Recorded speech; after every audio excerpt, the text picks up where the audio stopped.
अब द्रौपदी के पूरा भरोसा हो गई कि हमार केहू सहारा ना हुई।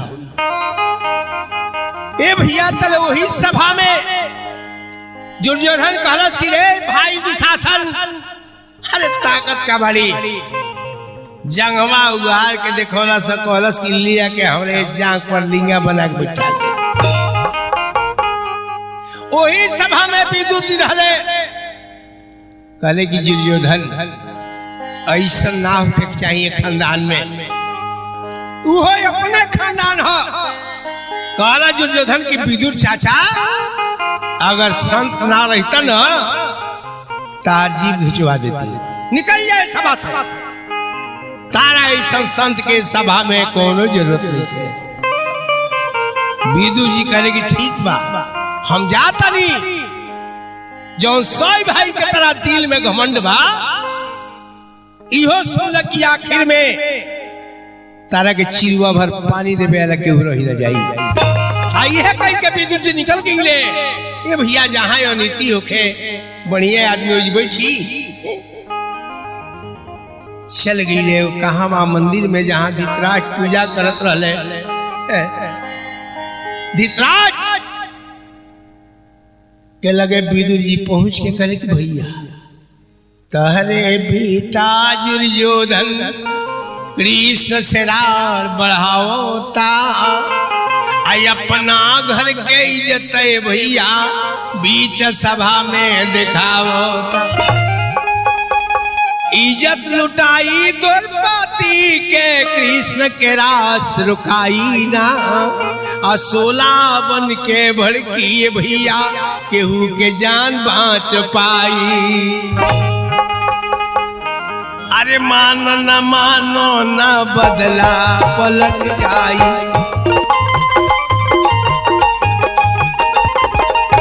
मानो न मानो न बदला पलट जाई।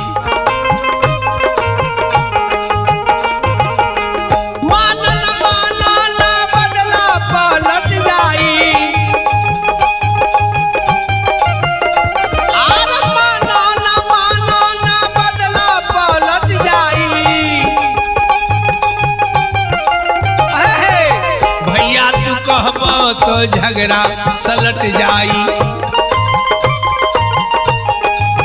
बाबा बाबा भैया तू कहबो तो झगड़ा सलट जाई।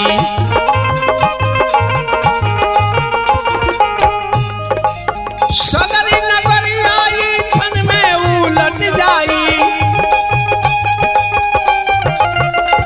आर सदरी नगरिया क्षण में उलट जाई।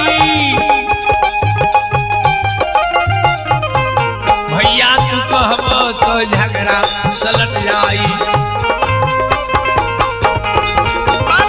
भैया तू कहबो तो झगड़ा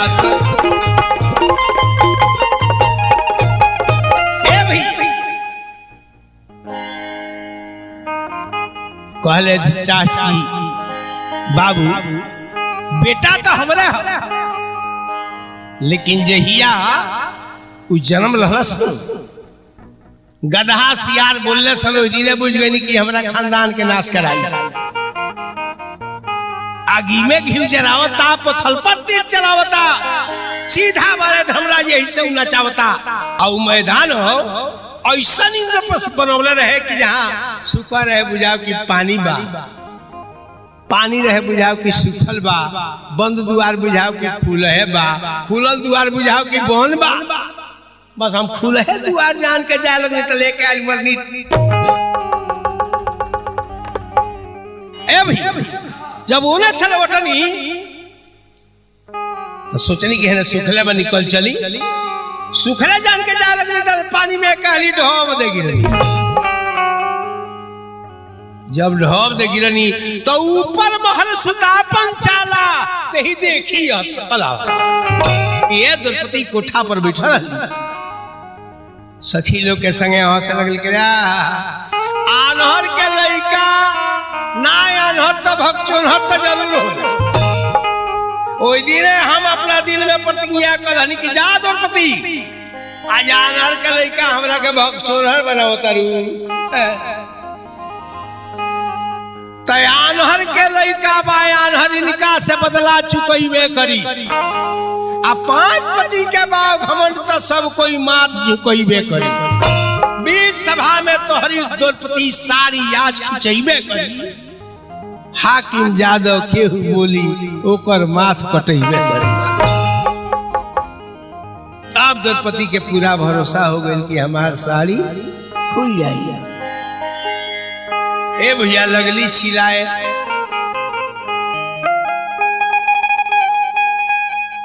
आरे तोहरे से आशा लागल ताकत ताकते मनवा उदासल काहे प्रभु भइल ऐसा न कठोर हो इजतिया अब की केरा खनाई।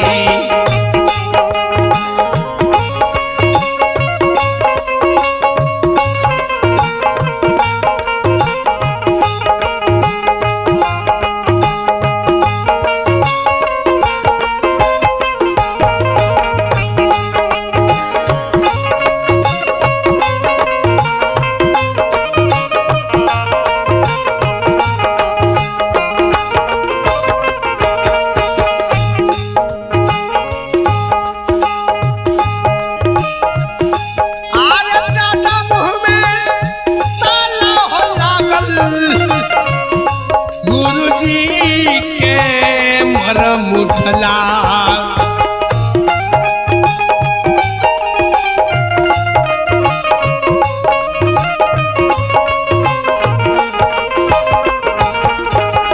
दादा मुँह ताला हो लागल गुरुजी के मुरम उठला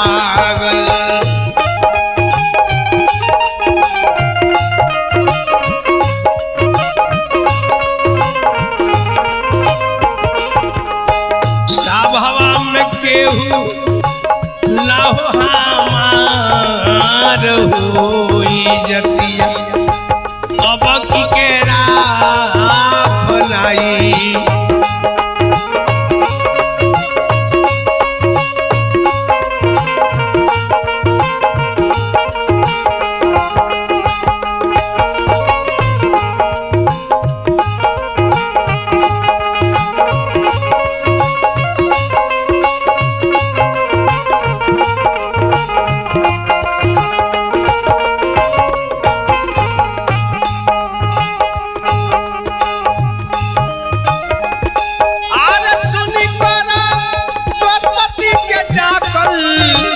श्यामा जी के मनवा उदासल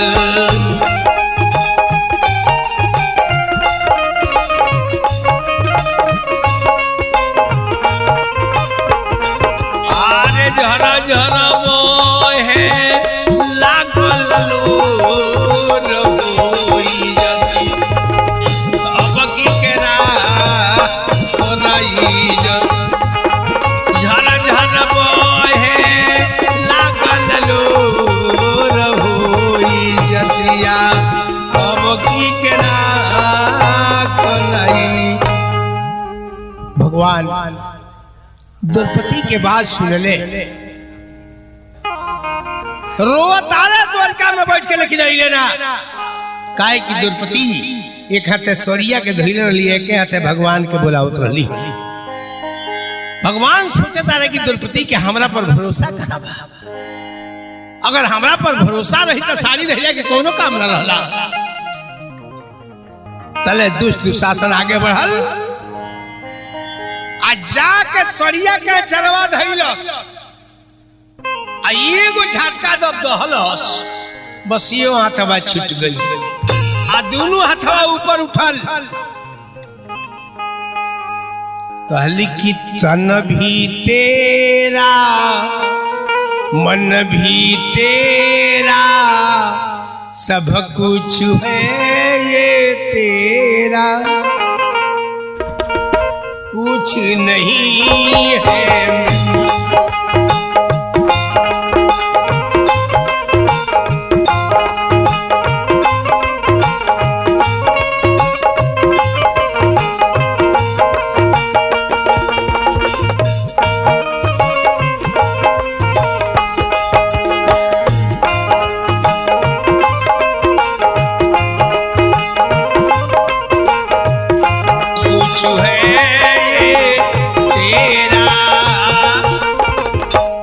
कुछ नहीं है,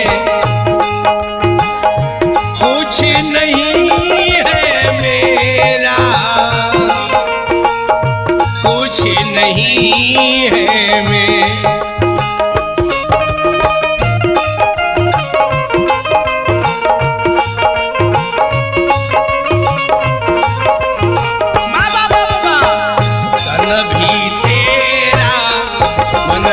तेरा कुछ नहीं है मेरा, सब कुछ है ये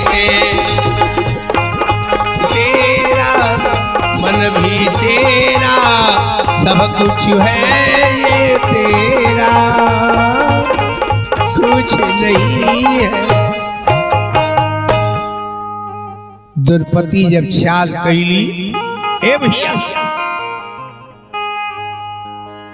कि राधा रमण बचन सुनु मेरो, किन्ह विलाप कलाप करेरो। भगवान वहां से चल रहे। ए भैया यहाँ के द्रौपदी के साड़ी में साड़ी बन गई नी, सड़िया खींचे तो दूसरे जोड़ के लगावेला, एक हाथ खींचला तो 60 हाथ आवेला।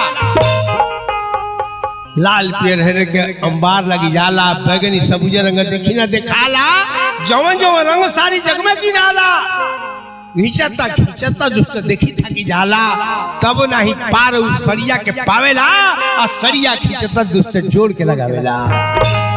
10,000 हाथी के बल दुशासन के खींचत खींचत साड़ी के पहाड़ लग गई, लेकिन द्रौपदी उहार ना भइली। दुर्योधन जब देखल कि भाई क्या हो गई, कहला दुशासन की भाई मालूमे नहीं के हो कि नारी है कि साड़ी है, साड़ी है कि नारी है, नारी बीच साड़ी है कि साड़ी।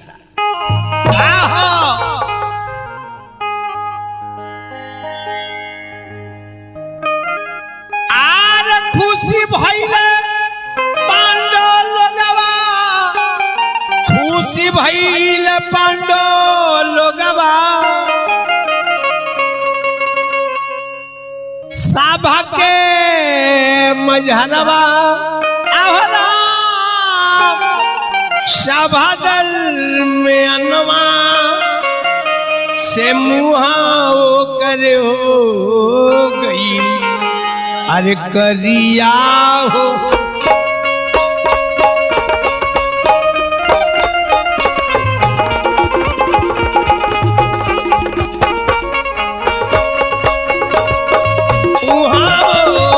हो गई, करिया हो राम से।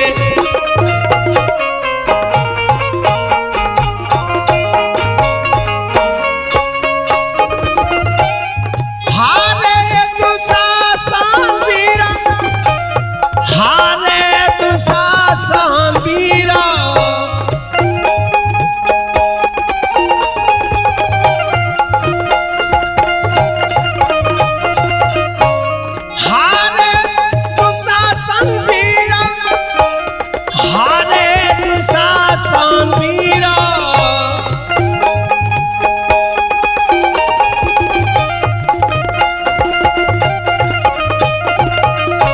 खींचत खींचत सड़िया ahoना, खींचत खींचत सड़िया से हाला भइल सहर जरिया हो।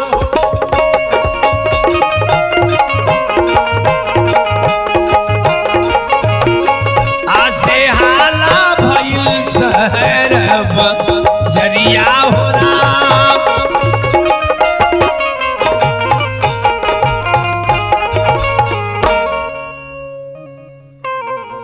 वही समय में विदुर जी बुला के धृतराष्ट्र के लेके इले। धृतराष्ट्र जब सुने कि सारा लीला खत्म हो गई, दुशासन द्रौपदी के साड़ी खींचलस, पार न पौलस, धावल गईले।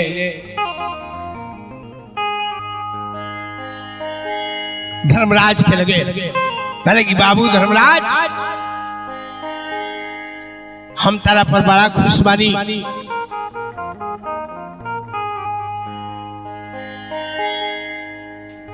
ओही से द्रौपदी के लगे जाता रहे, कहले कि द्रौपदी आज हम जान गए कि हमरा खानदान में तू सती बाड़ू। हम तारा पर इतना खुश बानी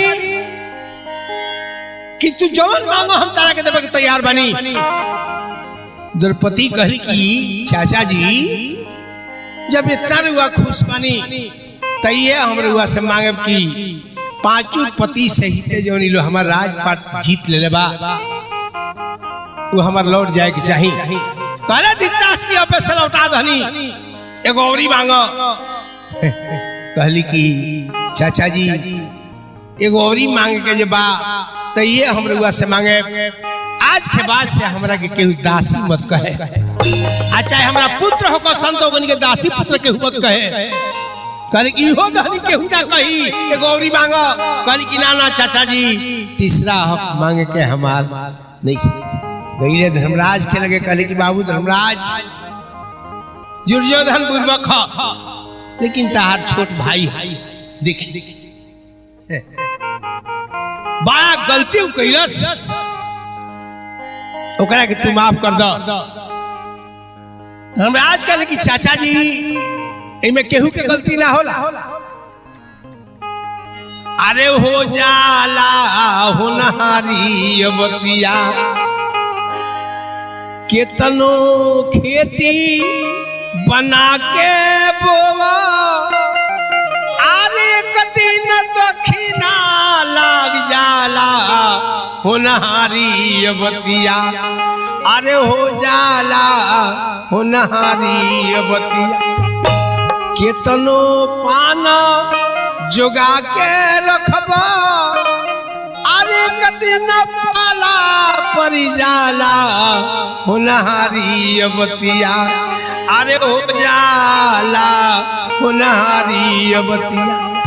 वाले धर्मराज की चाचा जी हम माफ कर धनी दुर्योधन के, काहे कि वो अपने भैया गौर करे अपने कैसे रहे।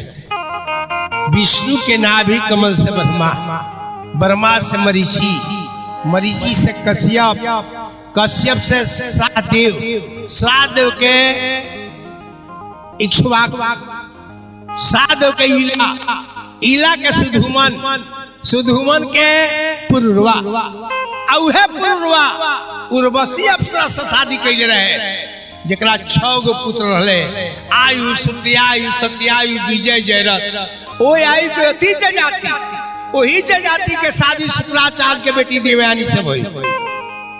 बाबा जी लोग बनेला बने। अब विस्परवा के बेटी शर्मिष्ठा दासी बन के गईली त देवयानी से 2 गो पुत्र भइले, तुर्वसु आ जदु। आ शर्मिष्ठा से 3 गो पुत्र भइले, अनुदुपुर। त जदु से जादव, आ पुरुष से पौरव, पौरव से नहुस, नहुस के जौसेन, जौसेन के औरी, औरी के महाभम, महाभम के क्रोधन, अक्रोधन के देवती थी का ऋक्ष, ऋक्ष मत्रका से तंसु, तंसु से इलीन, इलीन से दुतोंत पहले जे शकुंतला से शादी कई। और वही शकुंतला के बेटा भरत भइले जेकरा नाम पर हिंदुस्तान के नाम भारत रखाई। ओ भरत के भीमन्नु, भीमन्नु के सहस्त्र, सहस्त्र के हस्ती भइले जे हस्तिनापुर बसौले रहे। ओ हस्ती के विकुठन, विकुठन के सुदेवा, सुदेवा के अजमीर, अजमीर के प्रतीक, प्रतीक के भीमसेन, भीमसेन के देवापी संतनु आई। ये 3 पुत्र रहले। ओही संतनु राजा से ई कौरव पांडव के खानदान निकल रहे। ओही संतनु राजा के शादी पहिल का अधमा से भइल, दूसर का शादी गंगा जी से भइल जेकरा से भीष्म पितामह रहले। तीसर का शादी मछोदरी से भइल जेकरा से चित्रांगदा विचित्र विजय। कहले कि चाचा जी हो अपने हले माफ कर धनी। कहले कि ठीक बा जानो तू आप लौट के इंद्रप्रस्थ में। भैया आखिर द्रौपदी के साड़ी बढ़ल का कारण कार है कि द्रौपदी के साड़ी बढ़ गई। सब लोग जाने लगे कि इतना खीस में भगवान चक्र सुदर्शन चला के शिशुपाल के मरले। देखी भगवान के अंगुरी कट गई, वही जी द्रौपदी बैठा रही, साड़ी के किनारे फाड़ के भगवान के अंगुरी में बंधली। भगवान कहे कि जा द्रौपदी, आज अंगुरी में हमरा साड़ी फाड़ के तू बंधलू, समय आई तो तारा के अरबो खरबो साड़ी के हम ढेर लगा दे। लेकिन एकरा पहले एगो बात रहे, जब 5 बरिस के द्रौपदी रहली, 5 बरिस के राजा द्रुपद की यहाँ रोज सखी लोग के संगे पूजा करे पार्वती जी के जा। अरे पूजा पार्वती के होई भोर पहरिया, डगरिया धके जासत।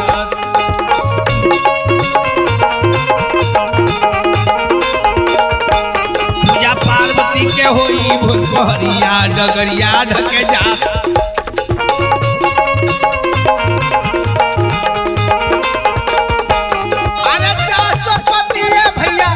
द्रौपदी हो डगरिया धई के जास द्रौपदी।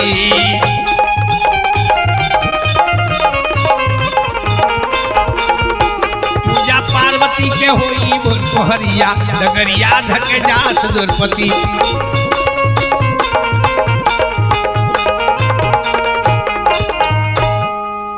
महाराजा के बनल बनावल रहे एक फुलवरिया।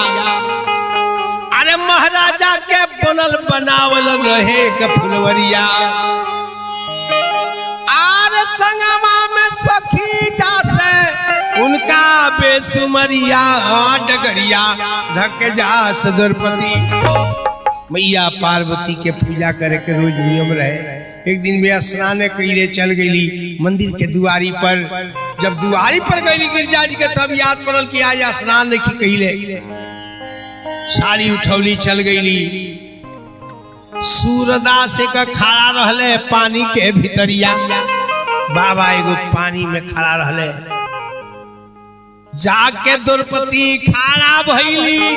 अरे गंगा के किनरिया, डगरिया धके जास द्रौपदी। आधा घंटा बीत गई, बाबा पानी में से निकलत नहीं जाके स्नान करस। आधा घंटा के बाद देखली की लंगोटी ही नो बाबा के कमरिया। बाबा के लंगोटी दहा गई पानी। लाज के मारे बाबा पानी में से निकला। अरे फार फार के बिगले रहली अपना तन के चुनरिया, डगरिया धके जास द्रौपदी। भैया शंकर भगवान के अवतार दुर्वासा ऋषि रहले, अनुसुईया के यहाँ जन्म लेले रहले। कहले के हो खाड़ा बाटे गंगा के किनरिया, के हो जे हमरा के लिंगा हालत में एगो वस्त्र के सहारा दिया। द्रौपदी डरे बोलत ना रहली। भैया इतने कहते मुनि बाबा के बरसल लोर नजरिया, डगरिया धके जास द्रौपदी। ये कहीं के दुर्वासा ऋषि रोए लगले। कहले कि के है जल्दी बोलो, एगो लिंगा हालत में हमरा के वस्त्र के सहारा देले बा। ना बोली तो अबे हम ओकरा के श्राप दे। तब द्रौपदी कहली कि हम हई बाबा द्रौपदी। कहले कि बेटी द्रौपदी, तहारा दिन कुंड से पैदाइशी भइल बा, आज लिंगा हालत में एगो वस्त्र के सहारा रहलू। ला बेटी हम तारा के वरदान दे देतनी, कहियो ना घटी तारा तन के चुंदरिया। मान बतिया हमारे, जब जब सिरवा पर परी है विपतिया। रक्षा करी है जसोदा कुमार है, कहियो ना घटी तोहरा तन के चुंदर। यह कही के भैया आशीर्वाद रहले। यह दुगो कारण रहे द्रौपदी के साड़ी बढ़ के। ये भैया कथा यही जा रह गई। अंत में हरि गुणवा जे भी गावल, उहे परम पद पावल।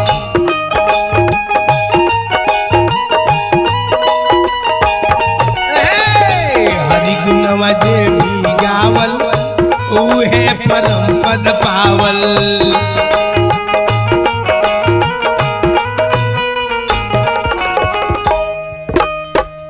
दुनिया में सबका दुख बा, भजने में सारा सुख बा।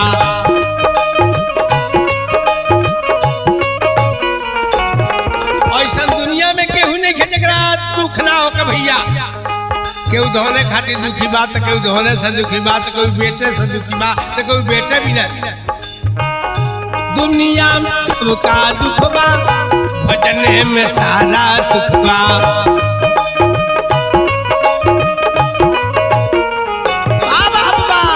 जे भी ध्यान लगावल, उहे परम पद पावल।